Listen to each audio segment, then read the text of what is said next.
শহরের লোকজন যেখানে প্রায়ই মাছ ধরত সেই নীরব হ্রদের মাঝখানে নতুন কিছু দেখা গেল। এক সন্ধ্যায় আয়ান আর তার বোন হিব্রু সেটা দেখল। জলের অনেক ওপরে ভাসছিল একটি ছোট্ট দ্বীপ।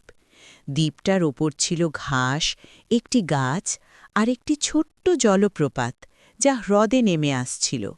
ওই দ্বীপের মাথার ওপর বসেছিল স্প্রিক্স, ছোট্ট সবুজ এক প্রাণী যার ছিল ফড়িংয়ের মতো পাখা আর কাঠবিড়ালির লেজ।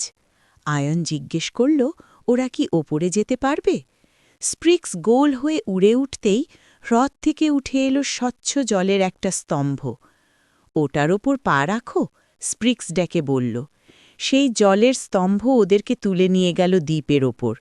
ওখানকার ঘাস ছিল নরম, গাছটির পাতাগুলো ছিল নীল, আর জলপ্রপাতটা কুয়াশায় পরিণত হল, যেখানে বাতাসের ভেতরেই সাঁতার কাটছিল ছোট ছোট রূপালী মাছ। আমরা আমাদের নিজের জগতের ওপরে আছি, নিচে অনেক দূরে নিজেদের শহরটা দেখে হিব্রু ফিসফিস করে বলল। মেঘের মতো পাওয়ালা কমলা রঙের এক প্রাণী ওদের অভ্যর্থনা জানাল। বলল, ওরাই নাকি সেদিনের প্রথম অতিথি। ওরা খেলতে থাকল যতক্ষণ না স্প্রিক্সের পাখাগুলো ধূসর হয়ে গেল। এটা ছিল ইশারা, শিগগিরই দ্বীপটা সরে যাবে। ওরা যখন নিচে নামছিল তখন দ্বীপটা সরে গিয়ে ভেসে দূরে চলে গেল, আর হিবার্সের চুলে রেখে গেল একটি মাত্র নীল পাতা।